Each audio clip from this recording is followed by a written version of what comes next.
తెలుగు సినిమాను జాతీయ అంతర్జాతీయ స్థాయికి తీసుకెళ్లడానికి అగ్రదర్శకుడు రాజమౌళి సహా పలువురు హీరోలు ఎంతో శ్రమించారని, వాళ్ళు వేసిన బాటలో ఇప్పుడు తాము సులభంగా నడుస్తున్నామని యువ కథానాయకుడు తేజ సజ్జా అన్నారు. ఆయన కీలక పాత్రలో కార్తిక్ ఘట్టమనేని దర్శకత్వంలో రూపొందిన చిత్రం మిరాయి. మంచు మనోజ్, శ్రియ కీలక పాత్రల్లో నటిస్తున్నారు. ఇప్పటికే చిత్రీకరణ పూర్తి చేసుకున్న ఈ మూవీ సెప్టెంబర్ 12న పాన్ ఇండియా స్థాయిలో విడుదల కానుంది. హిందీలో ఈ మూవీని కరుణా జోహర్ విడుదల చేస్తున్నారు. గురువారం ముంబైలో జరిగిన విలేకరుల సమావేశంలో తేజ సజ్జా మాట్లాడారు. తెలుగు సినిమాను జాతీయ అంతర్జాతీయ స్థాయికి తీసుకెళ్లడానికి రాజమౌళి సార్, ప్రభాస్ గారు, తారక్, చరణ్ అన్నలు ఎంతో శ్రమించి ఒక దారి వేశారు. అందుకు వాళ్ళు విలువైన సమయాన్ని, ఆరోగ్యాలను కూడా త్యాగం చేశారు. ఇప్పుడు మేమంతా వాళ్ళు వేసిన బాటలో సులభంగా మా సినిమాలను జాతీయ స్థాయికి తీసుకెళ్లగలుగుతున్నాం. దీన్ని కొనసాగిస్తూ రాజమౌళి సార్ తర్వాతి చిత్రం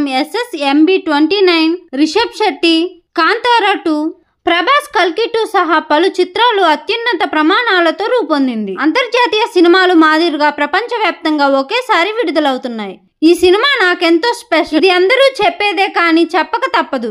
మిరాయ్ కార్తిక ఘట్టమనేని విజన్ నుంచి వచ్చింది. చాలా టాలెంట్ ఉన్న దర్శకుడు. కొన్ని పరిమితాలు, ఇబ్బందులు ఉన్నా మా కళలు మాత్రం చిన్నవి కావు. ఇండియా బిగ్గెస్ట్ మూవీగా తీర్చిదిద్దడానికి ఎంతో కష్టపడ్డాం. నిర్మాత విశ్వప్రసాద్ మమ్మల్ని ఎంతో నమ్మారు. కేవలం డబ్బు ఇవ్వడమే కాదు, ఎమోషనల్ గాను ఎంతో సహకరించారు. ఈ మూవీని హిందీలో తీసుకొస్తున్న కరుణా సార్ కి ధన్యవాదాలు. హిందీ ప్రేక్షకులు మమ్మల్ని ఆశీర్వదించాలని కోరుతున్నా. మీరు మెచ్చే మరిన్ని చిత్రాలు తీసుకొస్తామని అన్నారు. వీడియో నచ్చితే లైక్ చేసి ఇలాంటి ఇంట్రెస్టింగ్ వీడియోల కోసం మన ఛానల్ ని సబ్స్క్రైబ్ చేసుకోండి.